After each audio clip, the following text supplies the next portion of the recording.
This week, we discuss Samsung's plan to kill the notch, show you the Pixel 3 and the Google Home Hub, and we'll talk about some sad news happening in the Android world. That's all coming up here on All About Android. Netcasts you love. From people you trust. This is Twit. This episode of All About Android is brought to you by Rocket Mortgage by Quicken Loans. Introducing Rate Shield Approval. If you're in the market to buy a home, Rate Shield Approval locks up your rate for up to 90 days while you shop. It's a real game changer. Learn more and get started at rocketmortgage.com/Android. And by WordPress. Reach more customers when you build your business website on WordPress.com. Plans start at just $4 a month. Get 15% off any new plan at WordPress.com/allaboutandroid.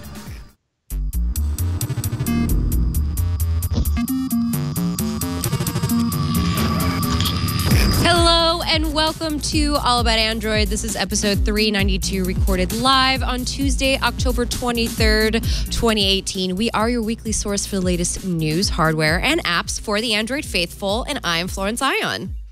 And I am Ron Richards, and we are down one Jason Howell, who is not here today. We are. But we have a wonderful guest in his place. Nicole Scott Hi. of Mobile Geeks. Hi, Nicole. I'm so happy to have you here. Yeah, thanks for having me. I'm really excited to be on. Okay, so I'm really Hey. curious because I know that you travel quite a bit, and so I'm wondering. Well, I guess you don't have to completely reveal your location, but are we on the same continent right now? No, I'm actually back in Taipei. Okay. I was, last week I flew back to Asia for a Samsung R&D tour, and then I decided to come back to Taipei for a few weeks, then I head back to Germany. So it's all over. Wow. That's fun. Oh, man, look the international reach of this show is just, I'm impressed every week. Nicole, thank you for doing that. And I love the blue wall behind you for our video watchers. That's a great background. It is. So. Yeah, well, because I was kind of checking, I watched the show, and so I know how weird it is when people have like boxes and open doors. It's just a bunch of random stuff. So It's hard sometimes when you don't have the room for your own studio. Well, there we go. Well, we're so glad to have you with us. We've got such great fun stuff to talk about this week. I'm very excited. Right, Flo? We do. We have a lot. We have a lot of show and tell. But I guess we should tell first. Tell some stuff about the news. Well, we should also tell people to make sure they subscribe. Go to twit.tv/AAA. And this might be your first episode of All About Android. Hit that subscribe button wherever you're listening. If you're listening to the audio version, video, you're watching on YouTube, watching wherever, just subscribe. It's worth it. Any way you like it. Yeah, this is because we're all about Android. What else more do you need? So what else more do you need? And we're Victor? also sorry. Go ahead, Ron. Kick us off. Victor, why don't you take it away, my friend? Never stagnant and always innovating. Here's Android news. Ooh. Well, maybe innovating. Contextual, Victor. I love it. Very contextual. I was prepared this week. Nice. Nicole, we are, of course, referring to an article that you wrote recently titled Why a Stagnant Smartphone Market is Leading to Innovation. And so we kind of wanted to sit down with you a little bit and talk about it because we've been in this whirlwind of just phones coming out the last couple of weeks, new hardware, and it just kind of seems like a little more of the same, but for some reason it doesn't feel like a bad thing. So I don't know if you want to talk about that a little bit. Well, there's so many launches that have happened, and we all sit there, and I kind of got tired of everyone being like, this is innovative. I'm like, is a fingerprint sensor in a display innovative? No. The word innovative actually started meaning when we invented light or electricity, when we turned day into night. You know what I mean? If you really think about what this word means, it really means something that is really game-changing. And we've just started saying, okay, this iteration, that means innovation. The fact that anything's improved means that it's innovative. And I disagree with that just because I really feel things are improving, but it's just the ecosystem that's changing, right? like the smartphone now exists in like something with the Google Home, and it's all about like how we're accessing our information and where. It's no longer like, I think the hardware's kind of gotten good enough to a point where I think we can kind of say, okay, sweet, like we have a great phone. Like now let's move past like the nuanced technical detail of how it works, which was so important because it was limiting. But now the hardware is no longer limiting, and I think we should be changing the discussion to, okay, here's how we're using our devices in a meaningful way that's changing my life. Like maybe that's innovative. So I don't know. Yeah. That's yeah. Nicole, I think you're spot on with this. I mean, this is something that I've complained about and struggled with over the years, and that, you know, the smartphone revolution of 2007 or so, with first with the iPhone and then followed by Android, really did change. It changed the world. I mean, now you look around and you see people on the subway looking at their phones, and there are people who are just doing business on their phones. Like the things that you could do on your phones have evolved and changed so much, but I like to think about it of other innovations, and like a major invention that changed the world around us was the automobile, right? All of a sudden, you didn't have to rely on a horse or your own 2 feet. You could travel long distances in a shorter amount of time, and you just had this like amazing invention of an automobile that was truly innovative. And then you have 40 years of, okay, let's add power locks. Let's add a radio. Let's add continuing to iterate, but we haven't seen true innovation until the electric car or the hybrid. Yeah, that's right? true. And so like in terms of like product development and adoption and stuff like that, you fall into this stagnant thing where, okay, we figured out the walls of the room we're in. Now what can we do to make the room that much better? And I'm just waiting for the next big thing. Like in my lifetime, I've seen computers change the world. I've seen the internet change the world. I've seen phones change the world. I want something else to truly innovate. But my hopes are right now they're dashed on Samsung and their foldable phone, but that's about it. So where is the innovation? Like, if there is any innovation, if there are any strides being made, Nicole, in your opinion, like where is it being made? Is it mostly in hardware? Is it mostly in software? Is it going to be an amalgamation of the two, or do we just need like a new product category to shake things up? I think it's so I think that we're not going to see that next big thing moment. I just feel like that's not going to come anytime soon, just because the next big thing for me will be how our devices exist within the ecosystem. So like smart city, like e-mobility, like car sharing, like all of these really cool concepts are the ones that are going to be the way that are going to be the things that significantly change our life. And because they're so real world impacted, I think it's going to be slow. Like we're not going to have that aha moment of like, we have a press conference and then boom, it's there, right? I think that moment isn't going to be anytime soon. But like figuring out which IoT standards we have so that we can have more meaningful smart devices around us, that's so boring. But like maybe that's the interesting thing to watch. It's so boring though. Well, I think it. I mean, Flo, I think it's the crossroads of the hardware with the software. I mean, this is like what my main takeaway from the Google event was that, as exciting, and we're going to talk about your thoughts about the various new Google products that came out later in the show. But the most exciting thing for me from that event was the crossroad between these devices with the crazy AI and the amazing computing power that Google brings to it. It was the software. Yeah, that's true. I mean, that's ultimately that's why I decided to upgrade to the Pixel 3 and just do it, because I wanted all that new stuff. Yeah, that's not for everybody. Nicole, going back to phones, I mean, we've got all these new phones to choose from now, and like a couple more coming out apparently. Is there a reason to be upgrading these days? Like, what do you think? I think that there is a reason to upgrade if your device is more than a year old. Definitely.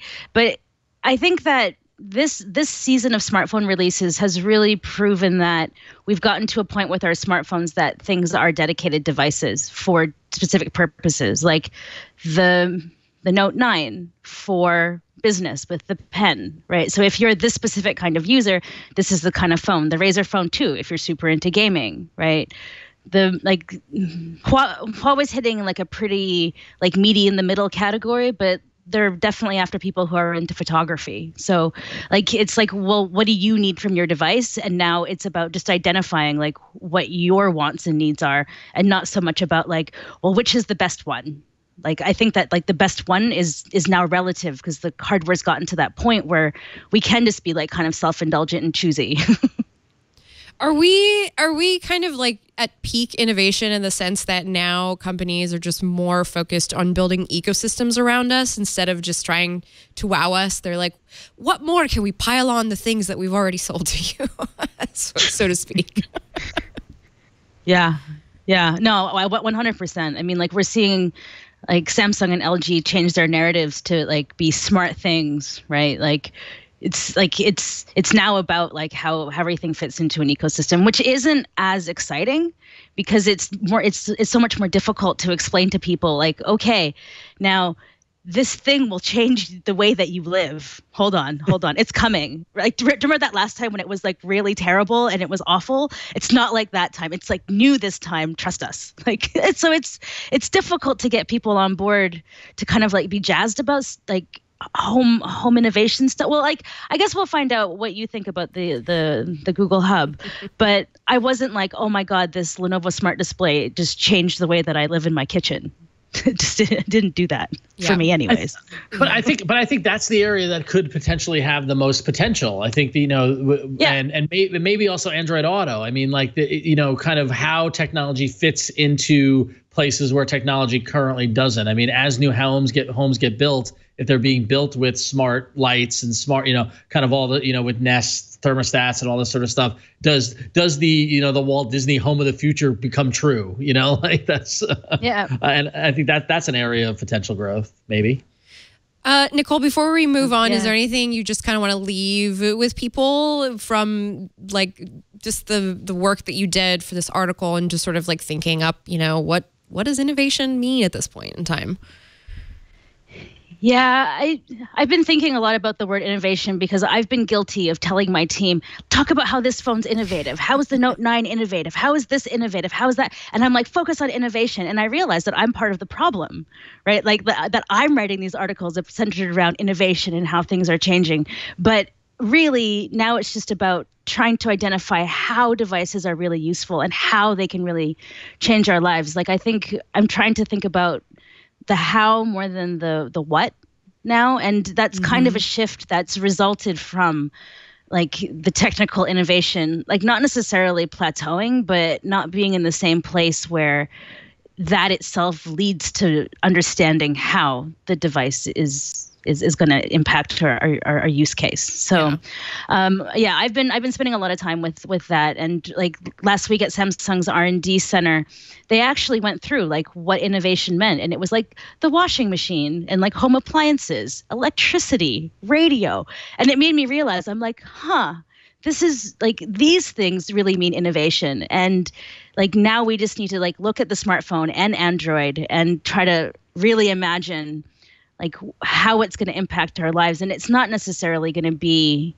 in that one press conference we're going to have the aha. So like now I think our work as journalists has gotten harder because it's going to be a little bit more about analysis. So the aha is more subtle these days. Just like Yeah. IoT.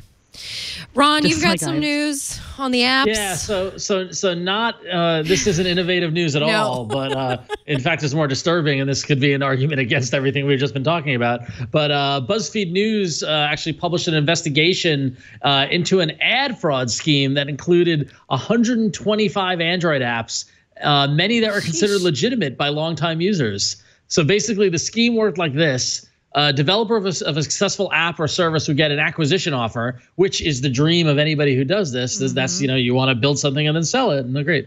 A shell company would then protect the app. Dev access by this company would allow them to analyze the ways in which humans are using and interacting the app. Then those behaviors would be programmed into bots to make them look human.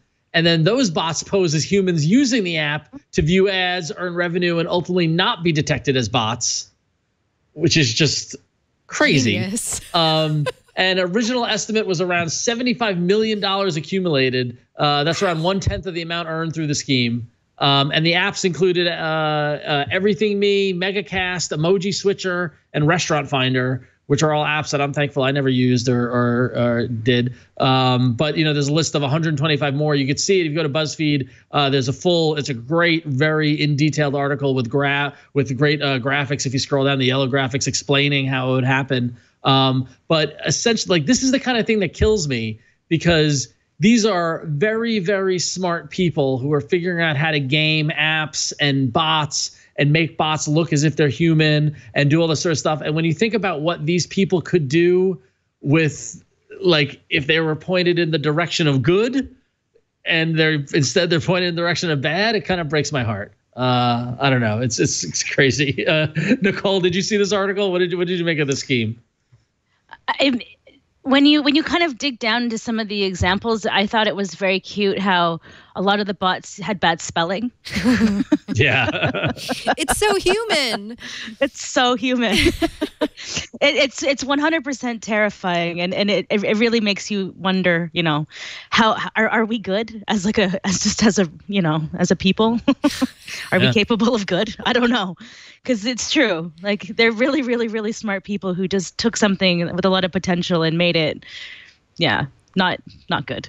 Really. I mean, on one hand, it speaks to humans' ingenuity and ability to game a system, but on the other hand, like, why couldn't this be, like, I get the pursuit of money, but, like, I wish this was used. These were used for the powers of good so much. It's kind of genius. 75 million. That's a lot of money. Yeah. I mean, yeah. Wow, that's like Office Space level scheme. Yeah, exactly. It's crazy. So be careful. But there's no way we would know. If you're using one of these apps, it's not like it hurt you or did anything like that. But it's just crazy. Yeah, crazy. Yes. So. Only download apps that we tell you about. Maybe. Well, maybe not. Except for when you recommend an app. That's right. I did recommend Unroll Me. Yeah. So sorry, everyone. But unfortunately, this is a bit of a bummer week for news, Flo. Yeah, it is. We've got some unfortunate news about more staff cuts in tech. So Essential is actually making more cuts to its staff to the tune of around 30% of its workforce, but they got around 120 people. That's quite a significant number. They're making cuts to hardware, marketing, and sales divisions. An Essential spokeswoman said, "We are confident that our sharpened product focus will help us deliver a truly game-changing consumer product." I'm not sure if that's referring specifically to the phone or specifically to forthcoming products or products that were rumored to come out but have not. So that's a great question. Are we ever going to see that home device from them? That's exactly what I was thinking about, and I was thinking about that. Like, I wonder if that team is left over. I wonder what product it is that they're really referring to. I mean, it's still on their website. Right. So if you go to essential.com, home is still there. They still show it. It still says coming soon. But I mean, it's just a bad look to announce a company. And it's been at least a year. Right. Yeah, it's been about a year since this all rolled out. A little more than a year now. It's been a little more than a year. And for those who are wondering if there's going to be a generation 2 of the Essential phone, Essential's working on a small screen phone at the moment with AI that replies to messages for users automatically, which sounds similar to one of our other pieces of news today from a competitor. Yeah. / former workplace of Essential head. Yes, shall we go into an ad? Well, I mean, Nicole, are you surprised by Essential seemingly going down the tubes, or? No, not even a little bit. Like, it's funny. I still see the Essential phone around in, like, day-to-day use, and I ask people who are other tech journalists why they're using it, and they're just like, for the love. They have no actual, like, other than, like, just like a nostalgia. Right. Yeah, I'm not surprised at all. It's like, it has hearts and minds, but it doesn't have anything else. It doesn't have customers. It doesn't have users. It doesn't have customers. Yeah. And I think it just shows. I think it also shows that people, unfortunately, like Andy Rubin, are, like, it takes a lot to make a hardware startup work, and Andy Rubin had a great background and was the godfather of Android and all stuff like that. Doesn't mean it's going to be a success. The marketplace is fickle. And is it innovative if all it does exist for is to evoke some sort of nostalgia? Yeah, Well, not even a little. Yeah. All right, Nope. now let's thank our first sponsor of the episode. This episode of All About Android is brought to you by Rocket Mortgage by Quicken Loans. And let's take a minute to pause and talk about buying a home. If you've ever bought a home, you know that because of rising interest rates, there's a lot of unpredictability when it comes to buying a home, and it causes a lot of anxiety with folks. It's a very stressful process buying a home. Well, luckily, our friends at Quicken Loans are doing something about that. They're calling it the power buying process, and here's how it works. So, step one, all you gotta do is answer a few simple questions, and they'll check your credit for pre-qualified approval. And the second step is Quicken Loans will verify your income, assets, and credit in less than 24 hours to give you a verified approval, which gives you the strength of a cash buyer.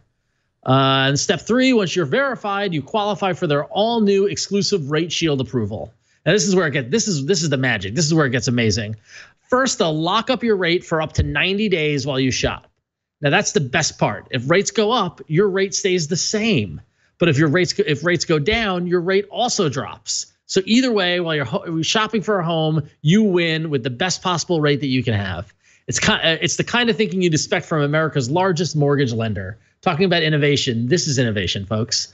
To get started, go to rocketmortgage.com/Android. Rate Shield approval is only valid on certain 30-year purchase transactions. Additional conditions or exclusions may apply based on Quicken Loans data in comparison to public data records. Equal housing lender, licensed in all 50 states. NMLSconsumeraccess.org, number 3030. That's rocketmortgage.com/Android. And we thank Rocket Mortgage by Quicken Loans for their support and helping making buying houses easier. Thanks, Rocket Mortgage by Quicken Loans. All right, let's get into some hardware. Flo. Ron. Flo. Nicole. This is what I've been waiting Ron. for. All right. So we have here several devices. First one we're going to jump immediately into is right here. This is the Google Home Hub, and I'm going to actually turn it around so we can get a closer look at it right over here. So as you can see, this is my cat.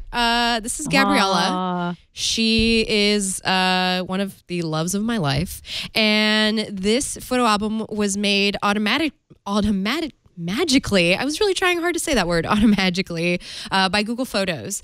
And it was one of the first things that I set up on the Google Home Hub. So this right here is basically the best photo album, or excuse me, photo frame that you could buy. It's $150, which really isn't a lot when you factor in what it is that this can do. And I really foresee this being a very popular item. I feel like the best photo, digital photo frame you can buy really isn't fair to this device. That's because I feel like it demeans what it actually can do. Right. So the photo frame part is the 7-inch LCD display, which isn't just a photo frame. Oh, look at that. I forgot that you can do that.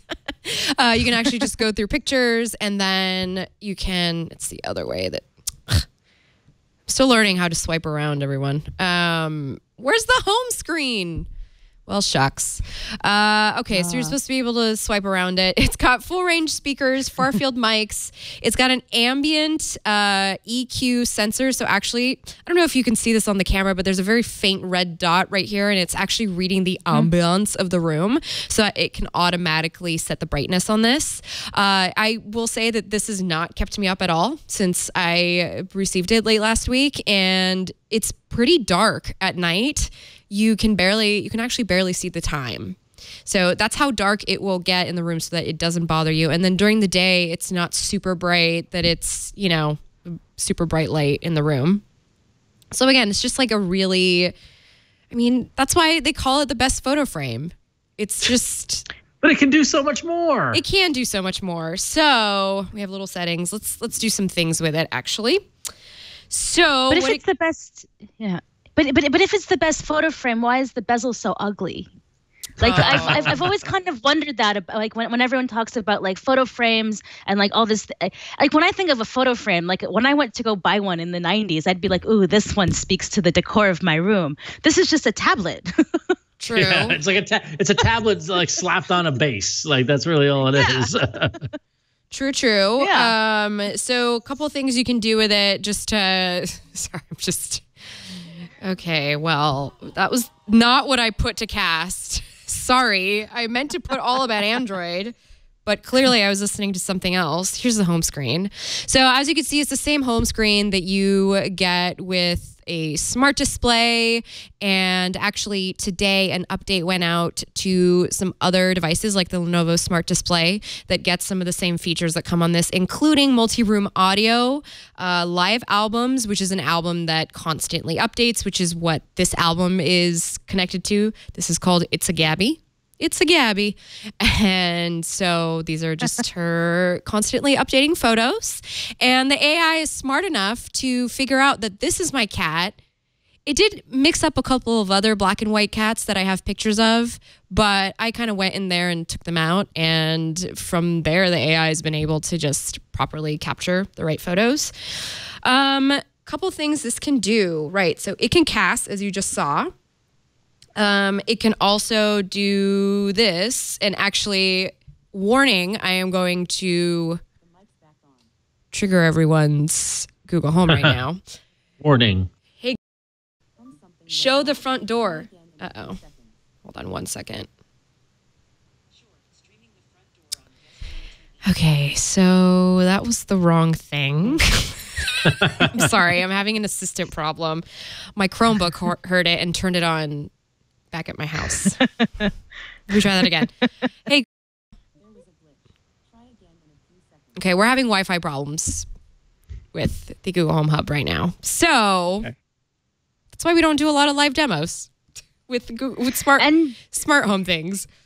Yeah, but then this is also to like the point that I was making earlier, that like smart home is definitely where the innovation is happening, right? Like you mentioned Android Auto and smart home, and the way that like the things from our phone are going to start moving into other devices. And we're like, trust me, this time it's going to work perfectly. But no, dude, it's not. That's not it. Like they just keep on being like, no, wait. Like now we got this. This is like, the time. This is the one. This is the one. This is the one. Just get this one. I swear, like it's so hard.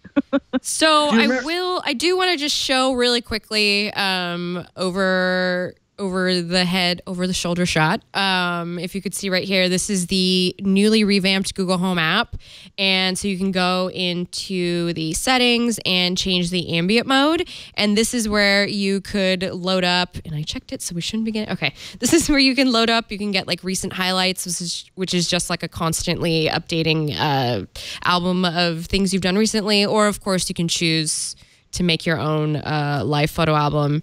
And, as far as being the best photo album that you have, I will say this has definitely been there. And I could see this just being the kind of gift that you get to give to your family, your loved ones who are far away, who maybe you want to keep in touch with. It does do duo calls. It doesn't do video calls because there's no camera embedded into it, but it does do voice call. So you can get video call from the other line, and you can reply back with voice only. So two things. Just going back to the ambient mode. Yes. It's funny about ambient mode because I have Chromecast in my TV, like baked into my Vizio, and it's I think it's like a full version back of Chromecast software back. But in addition to like photo galleries or whatever, I get like a feed of like photos from news sources and things like that. But the new version of Google Home and the new ambient mode is only your photos and like art. Like they eliminated any sort of feed of other photo sources from anywhere else, which I thought was a really weird decision. So that's just neither here. That's just a side effect of this. But my second question, Flo, for you is: so did you use this like in the home? Like, did you put this in your house and use it as it's meant to be, or have you just kind of played with it? Yes, I've been using it as it's meant to be. So this has turned. This is called upstairs display, and so I was going to ask you what room is it in? That's what I'm super curious about. It's been in the bedroom. Okay. And I put it by the bathroom where all my makeup is. So when I'm getting ready, I have a little like display over there. And my husband really likes it because it's just constantly showing pictures of the cat, which is like great, even though she's like laying right there. I was going to say, is the cat in the room at the time? Yeah, she is. It's okay. It is what it is. We love her. I finally got this thing working, by the way. So I just want to show very quickly. Let's do 2 quick smart home commands. Trigger warning for Google Home. Hey, Google. Okay, it's still not working. Never mind. Okay, I'm sorry, Do you have to everyone. call it Google Home? Do you have to call it Google Home, or does it wake? Is the normal wake word? It's the normal "Hey G." So just okay, Google. Yeah. Yeah. And I don't know why it's not working. I think it's because it's on a different Wi-Fi network and all this stuff is going. Anyway, so I have been using it as it's supposed to be used at night when I'm adjusting the lights. All my controls come up on here and I can, adjust to I have the new semi-new interface where it has a nice slider and it shows you controls by room versus by device, which is a lot better because then it bundles in the different devices I have. I have a lot of devices that are connected in my bedroom because I am a masochist. Yes. Have you been playing around much with the multi-speaker mode? I've always been curious about that. I've always had a couple, but then when I see people who've nailed it in their houses where they have the multi-speaker and multi-room setup working, but then I ask them how long it took and they're like months. It took us months to get to this stage. I am a little regretful that I haven't set that up. I was even thinking about it last night and then I just ended up doing something else. But I meant to set that up because this is not a part of any of the home groups that I have set up currently. Yeah. Yeah, I set up multi-room on my Google Home. I have a Google Home Mini in the bedroom and a Google Home in the living room, and I set up each individual room. And now I can when I pocket cast to it, I can choose either the individual devices or the home group to play on both. It's ridiculous because I'm there 20 feet apart because I'm in a one-bedroom apartment in New York City. So it's kind of it's more like just a main device and an echo of a device, not an Amazon Echo, but an Echo of a device. But it was one of those things that I put off forever, but wasn't that hard to set up once you did it. And that was with the old version of Home. So I got to assume they made it easier. I do love the new room device setup in the Home app. I think that's great. I mean, I can see my lights and I can see everything organized by room as opposed to the old. And it made me realize, I'm like, what's the point? The old version, was just so wrong. They really did a good upgrade on this version of the Home app. So, yeah, I'm still kind of getting used to it, honestly. I'm still getting a little used to it. Nicole, have you had much time to play around with it? Yeah, I have a Google Home as well, and yeah, I like them. I like them a lot. It's just I find that for the speaker issue, I end up disconnecting everything, and then I'm like, but I have this really wonderful speaker setup, and I've never I'll get it set up, and then it just disconnects and doesn't work or comes out of time, and the speaker issue for me, because audio is so when it's off, it's impossible. It's impossible to allow in my life. So that's the one issue with all of this smart home stuff, is the integration of all of my speakers, and just them also. I would love it when they would be able to know where they are in the room and then set up the acoustics. I'm waiting for these days. That's actually what I want. Different brands of speakers that can actually intelligently figure out where they are and create the right acoustics depending on the room. I mean, we've seen individual solutions with this, but I'm waiting for Google or somebody to kind of come out with that. Okay, You bought all of these really expensive devices. Now let's figure out how they work together. That kind of ecosystem equalizer. I know I'm asking too much. I know I'm asking too much. I don't think so. I think you're asking just the right amount. So I'm playing the Backstreet Boys documentary right now on the Google Home Hub, and it gets pretty loud. But it sounds like. It just sounds very small. There's no bass, right? I mean, there's no presence. It's like fake bass, if that makes sense, where it just sounds hollow. When you put an ant in a giant cone and they're speaking. Sorry, that was wrong. Yes, exactly. And I mean, it's a speaker on a table. If anything. We've learned from all of the smartphones that, you can actually develop the structure to, resonate the sound within it to kind of actually create that bass. Smartphones are doing it. Why would it not be on that device? I will say it's not a bad desk buddy. So if you just want to have some ambient music on while you're working, it works pretty well for that. And it's kind of got this it's got the low bass of the Google Home if you guys know what I'm referring to. Yeah. And so it sounds nice, but it's not like super crystal clear. Like I can't always make out the lyrics on some songs, for instance, if it's like too low, you know, which can be a bummer if you're trying to keep it quiet. So, but that is the Google Home Hub. It is not a hub in the sense of it has all these like protocols inside of it so that you can run your smart home, but it is a hub in the sense that it's one centralized place for the Google Assistant in your home. Everybody in the house can use this. The new app lets you easily add family members as you need, lets you easily add devices as you need.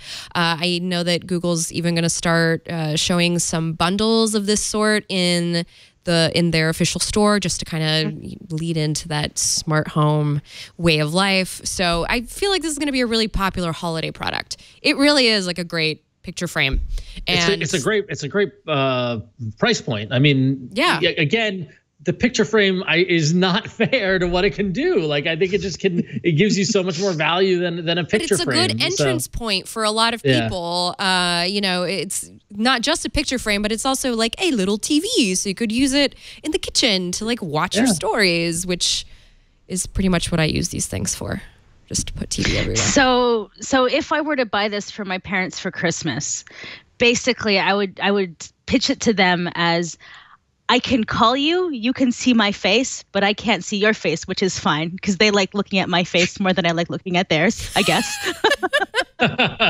And you can listen to your podcasts and radios, like radio station stuff on here, and maybe watch some cooking videos. Oh yeah, you watch YouTube. You have full YouTube. Yeah, full YouTube, and watch my YouTube videos. Okay. Yes. Yes, or YouTube TV. And search and ask it questions and get search results and then depending on, you know, get the weather, get the news, get all that sort of stuff. It's a smart device that can, you know, bring the internet one step closer into a room. I think that's, you know, and even if not connecting to the doorbell or to the thermostat or anything like that, is still at $150. It's a huge value. I think you're right. I think it's going to be a great holiday gift. I just think it's more than a photo frame. That's all.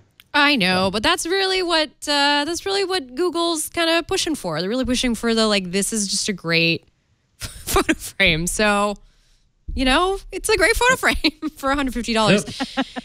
Yep. Also comes in 4 colors, by the way: sand, aqua, chalk, and charcoal. So you have your pick for the season. Yeah.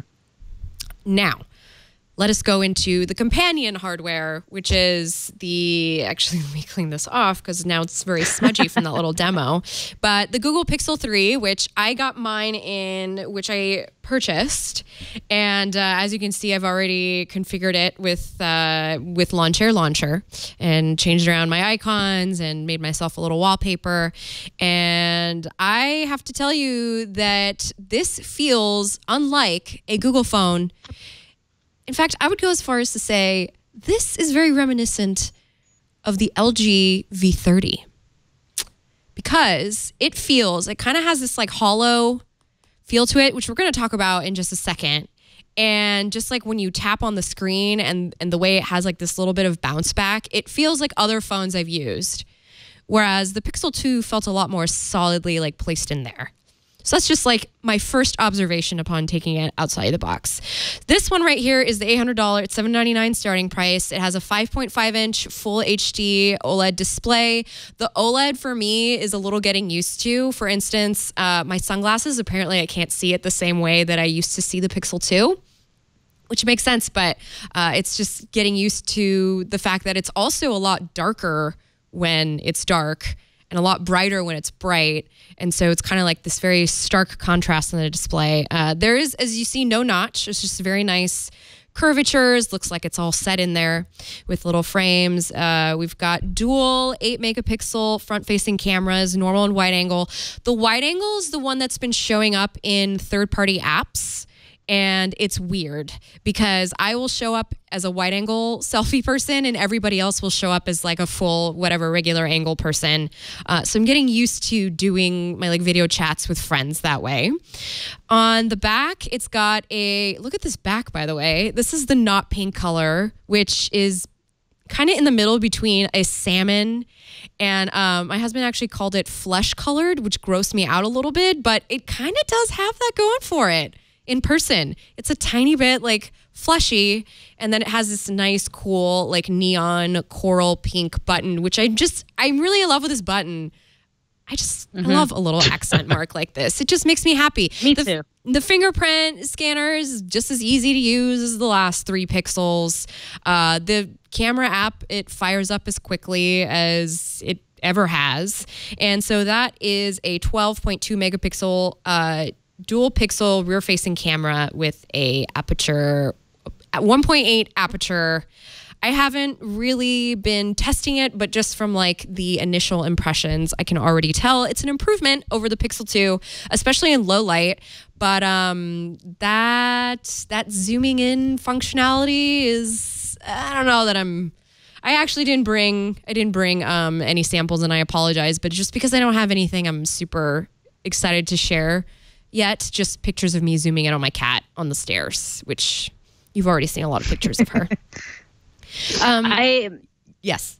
I actually got to spend some time with the Pixel 3 in low light when I was in Seoul, and I was impressed. I mean, I still personally like the Note 9 low light quality better, but I was really impressed with like just the detail and the highlights and the AI within the software. I thought the photo quality, but you're right, the zoom I thought was not good.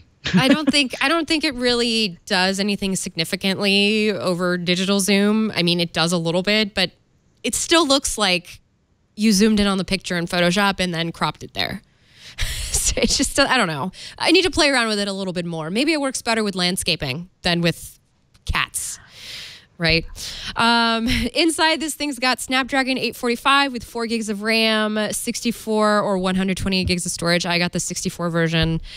It's got the Titan M security module inside. I'm still kind of leaning into that, figuring out, where that's going to prop up and if I'm really going to interface with it. It's got a 2,915 milliamp battery on the inside, which is only like a tiny bit bigger than last year's phone. But, it's a brand new phone, so battery life has been great, of course. But come back to me in like 9 months and I'll tell you what it's like. Also, Bluetooth 5.0, dual front-facing speakers, which we'll talk about in a second. USB-C on the bottom. And they come, I'm so sorry I forgot to bring these. I forgot to bring the Pixel USB-C earbuds that come in the box. So how do you like them? You were very excited about those earbuds. They don't stay in my ear. Like, they will not stay in my ear. And I've just kind of relegated them to the backup pair that I keep in my car in case I go to the BART station and I don't have earphones. Because they just don't stay in. I guess I have weird ear canals. All right. But go ahead, Nicole. I'd agree with that. I mean, a lot of these new headphones I find, like last year's versions were fine, but this year's versions, they don't fit into my ears. They just kind of like eventually, and if I forget going running with any of them, like most of the standard headphones that have been coming in the box from most manufacturers, I feel this season are larger. I don't know what it is.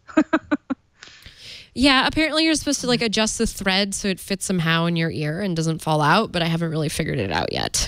So there is that. So the Pixel, when the Pixel 2 came out, we had the issue of the blue tint in the screen, right? Yes. And now the Pixel 3 is out and it looks as if we're not issueless. It looks like an issue has emerged. Yes. So apparently there have been problems with audio recordings, videos that have poor audio and audio playback. So audio playback, have complained that it just doesn't sound that good. The video recording just sounds... doesn't sound good. Yeah. So, this is a comparison video, right? Right. So this is a comparison video from Jerome Ortega on YouTube, kind of to show some of the different environments where he used the Pixel recording, and he found that the tuning that's supposed to reduce background noise, like wind and road noise, isn't super on the money. like it was sort of talked about. So he did a comparison between the Pixel 2 XL, the Pixel 3 XL. So that's kind of an interesting little video to check out if you're curious about what's been going on with that. Android Police as a whole updated article about it, just with a statement from Google, which said that, we do extensive user testing of our products to ensure they are tuned for real-world usage, and we're always looking at additional tuning opportunities based on user feedback. So if you have some feedback, put it out there. So if I don't have a Google Pixel 3 or an XL, but a friend of mine got the Pixel 3 XL, and after having it for a few days, says he's ready to return it. Said that the speaker performance is really, really bad, and the microphone record, like the recording mic, is noticeably, like on phone calls, like it's not working. And so I don't know if he got a defective unit or if it's tied to these issues, but this is a regular user, like not one of us, like not a Android obsessed, but this is somebody who went to Verizon to get the new phone and was like, the audio issues are so bad on this that I think I have to get it. I'm going to go back to the Samsung. That was the exact quote from about 4 hours ago. Oh, wow. So yeah. So I mean, I told him to stick it out to see if Google does something about it or announce it or something, but it could be that he has a defective unit. I would at least tell him to go to Verizon and get a different one to see if the same thing is happening. But it seems like, given this video and given some of the other stuff, that there seems to be a problem somewhere with the speakers and the mic. So yeah, playback is also, there's been a lot of complaints about the fact that the phone just kind of, because it feels hollow on the back, it kind of vibrates when you're listening to audio loudly. And so I just thought this was an interesting, Russell Hawley from Android Central posted a little GIF today to show that when the Pixel 3 is playing audio or playing music, it is actually moving enough that it's shaking around just specks of rice. So that's crazy. That's how it feels in your hand, and I can attest to that. And to that end, haptic feedback is also very jumpy. So when I'm typing, I can like really feel it. Yeah. Also, in the chat room, Cousin Ajah said, "What about the RAM management and apps getting killed when you open the camera?" My friend who has the phone also complained about that. Said that RAM management is out of control. He said that he'll open up Google Chrome, and within seconds it crashes and he needs to reopen it again. Like, it seems something fishy is going on with this phone, at least from the one user I talked to. But it's also corroborates with what we're seeing online with everyone's reporting there as well. So, admittedly, Lawn Chair was having a hard time at the initial setup process, and I wondered if it was just because I'm using like the beta version, and it's like whatever the new phone or what. But I wonder if that was tied to it. Nicole, have you had do you have a Pixel 3 in hand? Are you planning on getting one? I don't have one in hand, but I did spend some time with one in Seoul last week. And when you said it's like feels like the V30, I totally agree with you, but I loved the V30. Oh, I did too. Yeah. I loved it so much. I loved it. But then I know what you mean, that it just doesn't have that same kind of like tank-like quality that the 2 had. But then it's the same thing for me, like when I went from like the G6, which I thought was like a robust tank that I would never crack the display on, that, to the V30, which I cracked the display on, right? So yeah, like it makes me love it. Like, even though I loved that phone, like the fact that I will still crack displays on a regular basis makes me like angry that we're going in this direction again. We got there where we're like, listen, durability matters to customers. People care when they have to spend $200 on replacing their phone. And then it's kind of like, oh, well, people like Samsung will replace your display for free. The carriers now provide services where they're going to fix your display for free. And the phone manufacturers kind of went, oh, okay, we're just going to make phones with displays that will crack. Like, I don't like, that's the thing about the Pixel 3 that immediately came to mind when I held it, was I'm like, oh, I'm going to crack this display. That's not good. Yeah. Ron, do you have any final thoughts just based on like your experience from the event? No, I mean, of course, I didn't pick up on any of this stuff because I didn't get any meaningful time with it. I'm still waiting on my review unit. We'll see if I get one. I doubt it. But yeah, no, just talking to my friend who got the phone just to hear, at first he was super psyched and was really liked it and was really pro about it. And then a few days later, now he's thinking of bringing it back, which I think is a testament to both the RAM issues and the sound issues. And I'm hoping that it doesn't malign this whole release because it looked pretty solid. So it's a bummer. Yeah.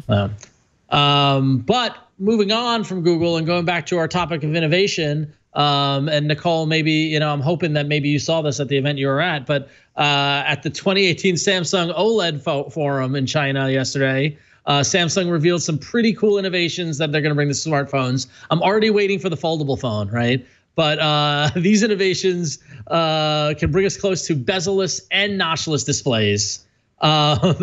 So UPS tech would hide cameras and other sensors under the screen. Pixels above the camera would simply need to be turned off in order for the camera underneath to see through the glass to take the picture. And no word or mention if this is going to be included in the Samsung Galaxy 10 series, the S10 series or not. But Samsung has thus far avoided the notch and looks like their plan is to avoid it altogether and figure out a way to have these sensors and cameras be embedded in the phone, in the display, and avoid the whole notch situation. Nicole, did you see this at the event you were at, or did you see anything about this? No. They didn't show us that. They basically were just like, listen, we're going to show you where we make them, but don't take any pictures and close your eyes. Okay. Wear this blindfold. Yeah, wear this blindfold. We're going to walk you through this room. Yeah, I mean, Samsung's brilliant at those kinds of things. But I can't wait actually for this. It's amazing how many people see a notch and then they assume it's an iPhone still. Even though most Android phones have a notch, it's almost bizarre to me that this notch phenomenon has remained in the general consumer's purview as an Apple thing. So I think it'll be brilliant to be able to kind of skip, for Samsung to skip that. I 100% believe they're going to come out with that on the next one. Yeah. With my blindfolded walk through the fab. It's the sense I got. Yeah. Well, hopefully this combined with the foldable display will say maybe Samsung will be the ushering in of innovation that we're looking for. Who knows? But all right. Well, Flo, we got an email. We've got an email. So this one comes from Chuck. Chuck writes, what do you think of this decision by Google, which we will tell you about in just a second? Even Pixel zealots must see that this is a very bad move. Google desperately needs Pixel customers, but instead pushes them away. Regards, Chuck. So Chuck is referring to the news that broke out today that the Pixel Stand was the only wireless charger that the new Pixel 3 phones could charge at 10 watts, and that all third-party chargers can only charge at 5 watts, which cuts that in half. The Pixel Stand utilizes Qi charging, which is an open standard, but Google told Ron Amadio at Ars Technica that the Qi charging is capped at 5 watts on other devices. The Pixel Stand supports the 5-watt Qi standard and Google's own proprietary 10-watt wireless charging tech separately. Google says that certification process is underway via MAID, which is the same certification process that was used for the watch bands that were introduced back when Android Wear was still Android Wear. Made for Google program to allow third-party chargers to achieve these 10-watt speeds. So there will be approved by Google chargers coming out.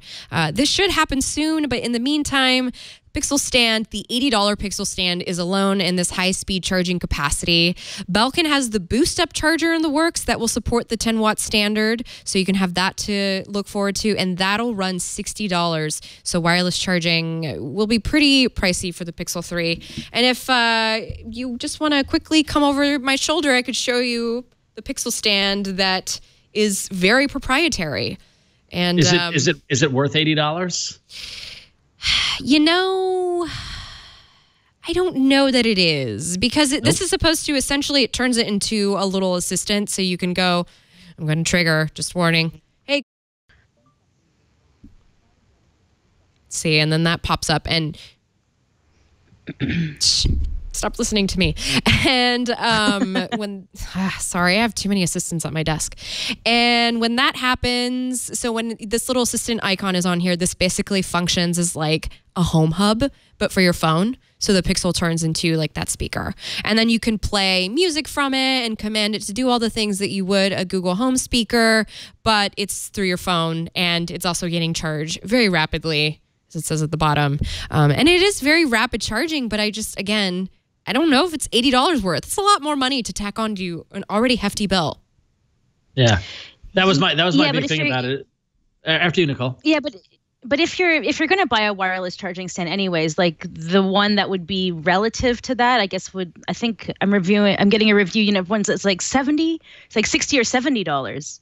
Like high quality, beautiful Qi wireless charging stands, even at 5 watt, are running at least $50 now. So yeah, it's true. Is it like $30 worth to have that? I might say yeah. That is the cost of a Google Home Mini, right? $30. Oh, yeah. Well, a Google Home Mini on sale, I should say. Yeah. But by the way, this blacks out at night. So as you can see, there's a little like setting over here, so I can just go into. Now my pattern's fine. You guys knew it already. That one you guys knew. I pretty much just put that on to anyway.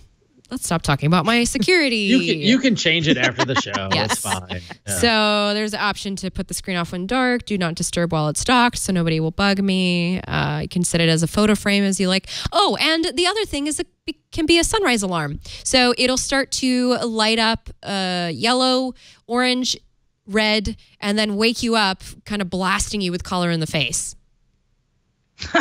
Yeah, seriously. Do you like that? Well, yeah, because now it's dark at like 7 a.m. when I'm waking up. It's still kind of dark, and so now I kind of have a little like blast to the face, like wake up, vitamin D from this OLED screen. All right then. It's $80 worth of vitamin D. There you go. There you go. So, all right. Let's take a quick break and thank our next sponsor. We want to thank WordPress for sponsoring this episode of All About Android. And listen, I've been working on the internet for many, many more years than I want to count. And now I'm at the point that when I need a website, I always have a vision of what I want it to look like, what I want it to be. And then I choose WordPress.com because with WordPress, there are no limits. I'm free to create the ultimate online hub that is truly mine, with room to grow as my sites get aimed even higher. You can turn your vision into a reality and launch your website on WordPress.com. On WordPress.com, you can choose from hundreds of designs to match your vision, establish your brand, no matter how much design experience you have or don't have. I am a horrible designer, but I make good websites thanks to WordPress. It's hassle-free. WordPress takes care of the hosting, security, and software updates, so you just focus on your site. You can upload images, video, audio, and more, plus import and export content to and from your WordPress website. It's your site, your home, your content. That's what I love about WordPress. They don't force things on you. You don't get stuck in an environment. You can export all your content. You can import old content from older sites. They really make it easy to get your site up and running and look great while you're doing it, which helps you grow your audience and reach new customers. You can use their built-in SEO features and social media features and marketing tools. And with the WordPress app, you can manage your site on the go. You're traveling, you need to make a change. You don't need to find a hotspot or Wi-Fi, get on your laptop. Just open up the app, make the change you need to. It's amazing. WordPress, you can launch your website with confidence, knowing that you're going to get help from a 24/7 support team when you need it. WordPress plans start at just $4 a month. And here's the amazing thing. 31% of all websites run on WordPress. Just take a moment and think about that. 31% of the internet is running on WordPress. There's a reason why WordPress is just that good. So right now you can get 50% off any new plan purchase. Find out for yourself. Go to WordPress.com/allaboutandroid to create your website. That's WordPress.com/allaboutandroid for 15% off your new website. That's WordPress.com/allaboutandroid. And we thank WordPress for their support of the show and also for helping us make amazing websites. Thank you, WordPress. And that said, let's get into the apps.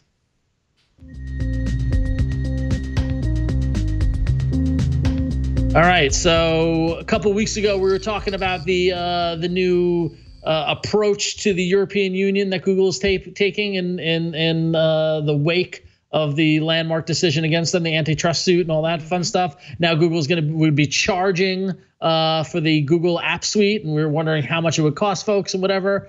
Well, leaked documents show that the pricing of Google's App Suite as the solution of its antitrust ruling in the EU is revealing, thanks to The Verge, who saw these documents. They show the fee schedule runs as high as $40 per device to install the Google Mobile Services App Suite. Country and pixel density appears to be the cost differentiator. High density equals higher cost, low density equals lower cost. And Google's offering agreements where it would cover some/all of the associated costs when a company chooses to install Chrome and Google Search on their devices. Without Chrome or Search, the company would be on the hook for more cost payout. And this is going to apply to devices activated on and after February 1st, 2019. So if you live in the European Union and you're on a device manufacturer that chooses not to have Chrome and Google Search installed, you have to pay a little more. Nicole, what as someone who's a world traveler like yourself, what kind of impact do you think this is going to have on Google's presence in the EU? I don't think Google's going anywhere, but I think that we're going to start to see companies like Samsung. It'll be interesting to see if they do absorb the cost or they pass it on the consumer. I mean, like the phones are getting so much more expensive anyways. Like what's another $30, I guess, $40 on top of like $1,000 phone. But it seems like a very like Europeans or like Germans in general would prefer that you spam them with all of the preloaded apps to lower the cost. Interesting. So like there's a huge category of people that like as long as the apps are somewhat safe and they can like remove them completely from the phone, like Asus was bad at that. Asus would just put so much shit onto your phone, and a lot of it was actually kind of dangerous that you couldn't get actually out. So people in Europe tended to shy away from a lot of Asus phones because of the just sheer volume of preloads. But I think for a $40 price cut, most people won't care. But I don't think it's going to impact the presence at all. Yeah, it's going to be, I think the next step in this is to see what the manufacturers choose and what the, like who, it's going to be a Mexican standoff. Who's going to be the first manufacturer to be like, no, I don't want that. And then will they use it as a market differentiator to be like, get your phone cheaper without Google or what, like who knows how it's going to play out in the marketplace at this point. Get a phone without Google. Apply now. Yeah. Speaking of moving on to doing things without Google, I suppose I tried to make this segue work. Hyperion is a new launcher by the makers of Substratum, which new launchers are always exciting because they give you different choice of user experience on your Android phone. And so the folks behind Substratum have a new launcher called Hyperion. It's material themed all throughout, and it offers thorough customization of your desktop, your dock, your icons, the grid, animations, app drawer. It also offers support for adaptive icons, notification dots, and app shortcuts, so you won't miss out on those things. And it has gesture support. So if you're looking for just something new to try, Hyperion launchers. I love a good launcher. Yeah, I do too. As you can see, I'm using Lawnchair myself. It's funny. I saw this in the doc and I was like, oh, I guess I'm glad I didn't bring that to the arena tonight. So. Oh, okay. So actually, I mean that's a good Nicole. So what phone is your current daily driver phone, and are you using a different launcher than the regular one, or? I just moved on to the Note 9. I haven't lived on this one yet, and I've been using the OnePlus 6 as my daily for the past few months. That's Ron's current. Me too. I'm on it. I'm on the OnePlus 6 thanks to Flo. Love it. Totally love it. But the funny thing is, I've had this one maybe like a week and a half, and I realized that when I was walking around last night, I was like, oh, I'll come back and take that picture with the Note 9 was actually something that I went and did. I went back, got it, and then returned to the location, took a photo of the Type A 101, and then carried on with my life. Oh, wow. Yeah, I thought the low light on the OnePlus 6 was good, but it's so much better just on the Note. And I hadn't really realized it until I've just been in like so many great nighttime scenarios in Asia. I guess maybe like when I was in the US for the past month, the night didn't call to me as much to take photos of, so I didn't miss it. But yeah, that's the OnePlus 6. And you just moved to the 3. What did you move from, Flo? Where were you on before? Oh, I just moved from the Pixel 2. Not very exciting these days. Not very exciting these days. Not very exciting. So I'll tell you what is exciting. Our next email from Matt from Louisville, Kentucky writes in, and Matt says, I ordered the white 128 gig Pixel 3 XL through Project Fi the very moment it went live on October 9th. Right away at a ship date of November 2nd or 3rd. As you're well aware, people have been receiving their phones left and right since last week. Most of those are from the Google store, but others are receiving their Project Fi orders. If they ordered not pink or black, I'm sorry, but let me repeat that. Most of those are from the Google store, but others are receiving their Project Fi orders if they ordered not pink or black. I'm not certain if anyone has received the 128 gig white model from Project Fi yet, but I know for a fact that many people have received the white version through the Google store. To add insult to injury, this evening I received an email from Google stating that my phone is now expected to be delivered November 16th or 17th. I'm sure I'm not alone, and this is just a huge disappointment. And get this, it doesn't stop there. On Sunday, just for the heck of it, I went ahead and ordered the same phone on the Google store. The delivery date of the one I ordered on the 21st is sooner than the one I ordered from Project Fi almost 2 weeks earlier.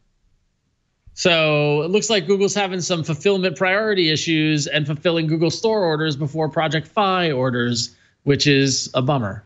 Yes. I don't know if anyone else is experiencing this, but I don't know. It's tough. Sorry you got to wait. That sucks. It does. It does. But you know what? On the plus side, sucks. You bought it unlocked from the Google store and you're getting it sooner. So yep. Now you can use it anywhere you want. You don't want to use Project Fi? That's fine. Just go buy a SIM card. Put it in there. Roam free. Roam free. It's good to be free. All right. Well, speaking of freedom, let's exert our freedom in the arena.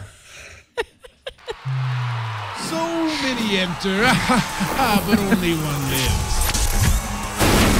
Android Arena.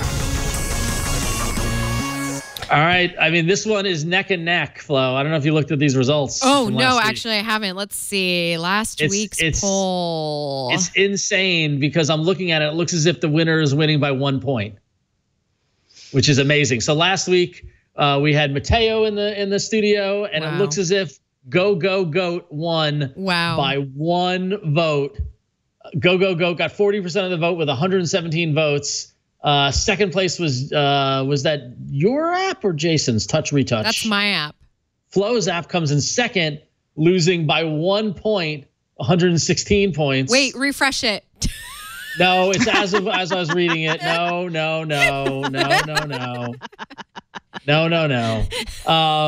So Flo, you come in second with Touch Retouch. I came in third with Assistant Shortcuts, which got 14% of the vote. And Jason comes in last with Spire Studio with 6% of the vote. And those results, which, by the way, are not reflective of what just happened in Florence. Through 42 weeks of the arena, the guests are in the lead with 126 points. I'm in second place with 106 points. I'm 20 points behind. Jason's in third with 99 points. And Flo, you're in last with 88 points. And at this point, I would like, and thank you to Wade County in the chat room, while we're doing in the arena, the chat room, folks watching along, we have 10 weeks left in the year.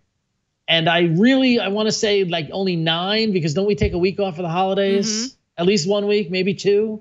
So let's assume there are 9 weeks left. Is it mathematically possible for any of us to beat the guests? That's your homework assignment while we're doing the arena chat room. So we'll figure that out. We'll circle back to it. But that said, I think I go first since I came in last, and then Nicole will go second, and then Flo, you'll go last. Does that work for you? Sounds good to me. And then I will be demoing for the two of you. All right, cool. All right. So my app actually costs $4.99 in the Play Store, which seems a little pricey. But this is super cool, and I'm going to explain it to you. If you've ever played Warcraft 3 or other kind of real-time strategy kind of games and stuff like that, where you're looking down on a map, and oftentimes there's what they call the fog of war, or the fog of a map.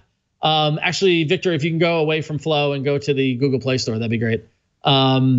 This app is called Fog of World. It's an unreleased app, so it's brand new. But essentially, it's taking the same concept as a real-time strategy game with the fog over the map and applying it to the real world in your travels. As you travel the world, more spaces of the map become less foggy, the places that you've adventured to, and then you also get badges and tokens and stuff like that the more you travel in different regions and different areas. So now, Flo, if you've got the app up, we can kind of show everybody it.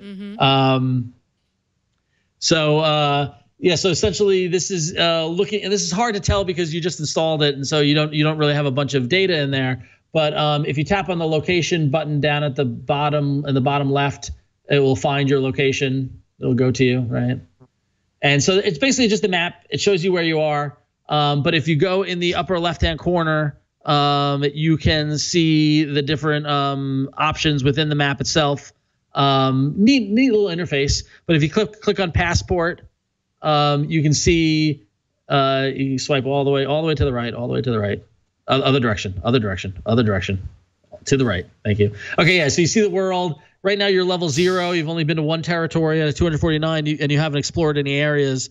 As you travel, it will keep track of you and keep track of the mileage that you travel and how much of the world you have discovered.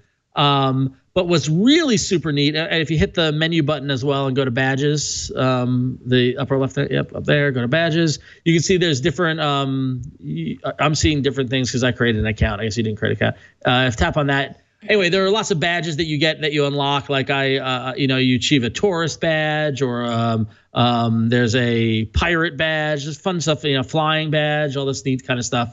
But my whole thing is that I've been using Google for years now, and I've got all this data in Google Maps.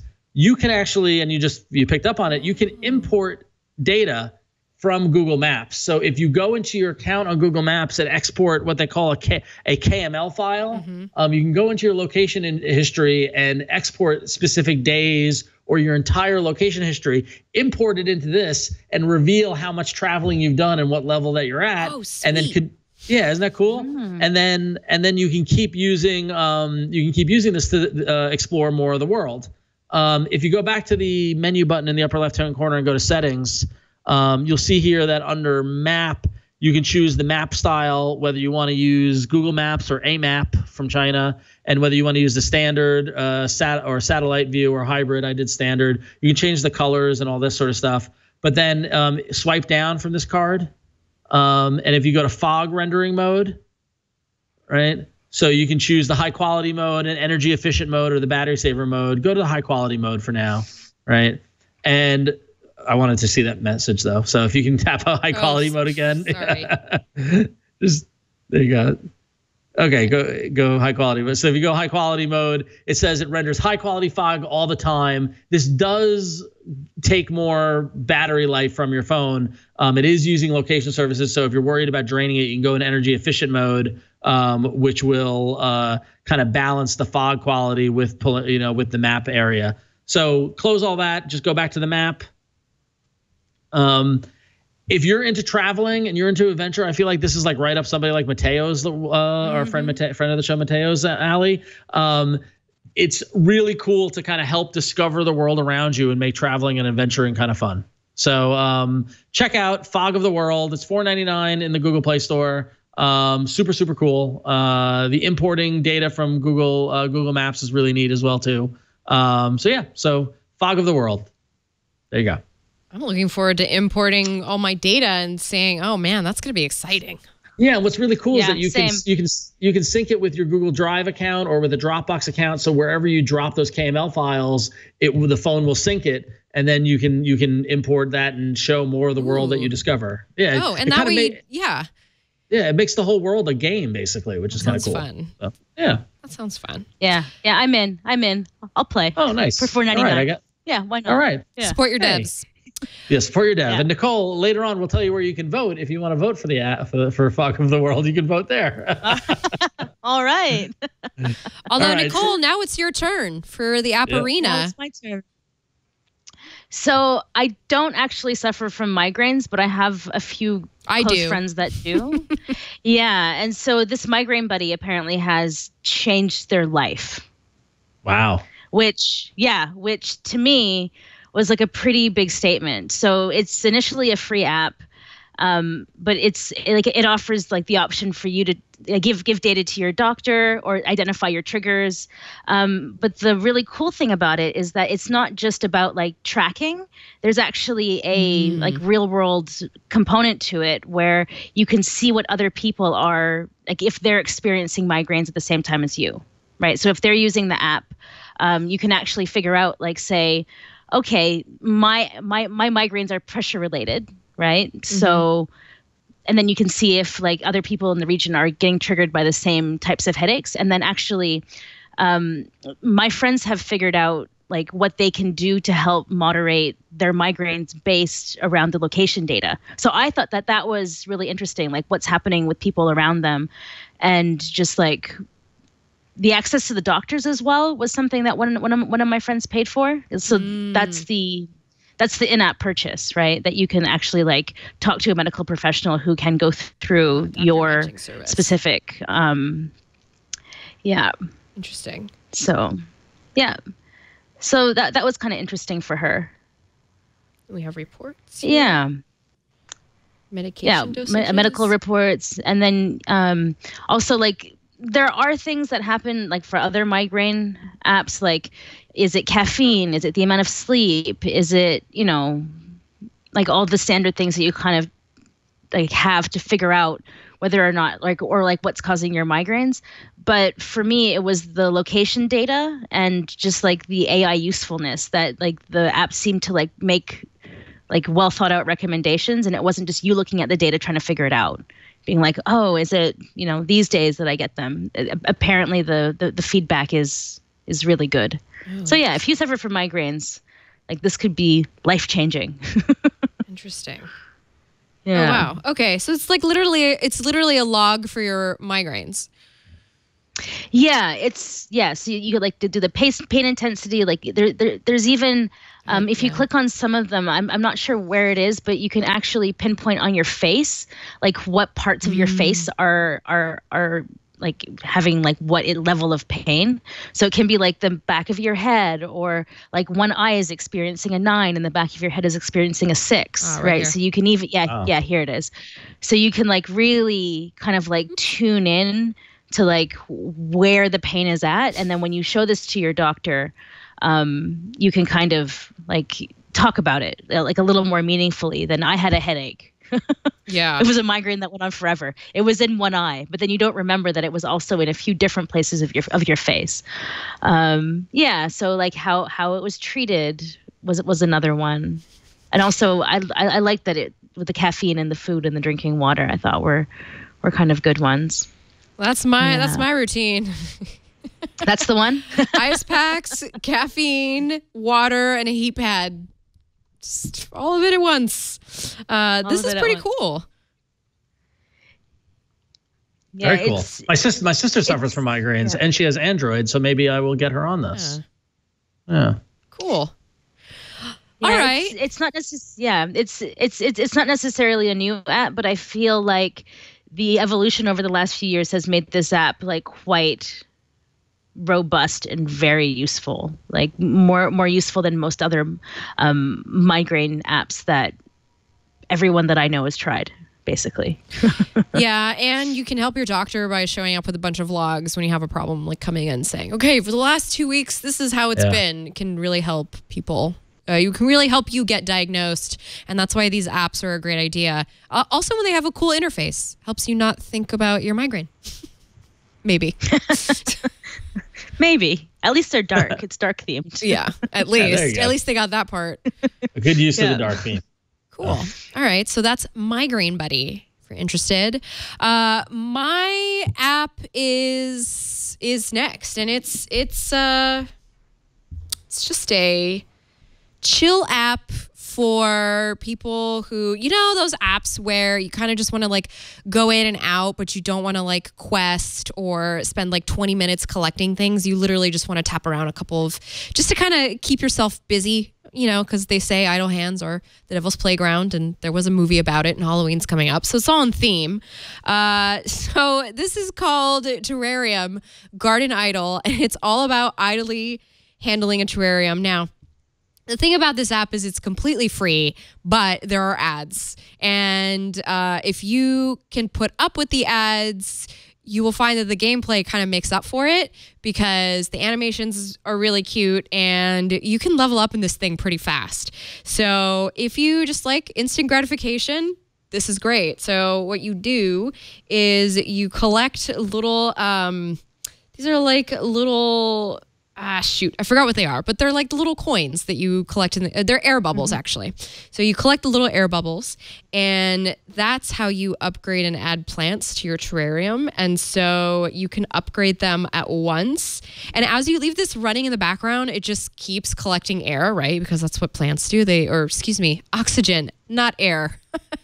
They keep collecting oxygen because plants need oxygen to live. And so you can upgrade them pretty easily. It just depends on how much oxygen you have. And when you're ready to plant a new one, you can just easily add it there. And then if you want to accelerate it, you can watch an ad and it'll grow, or you can just wait for it to grow like everything else.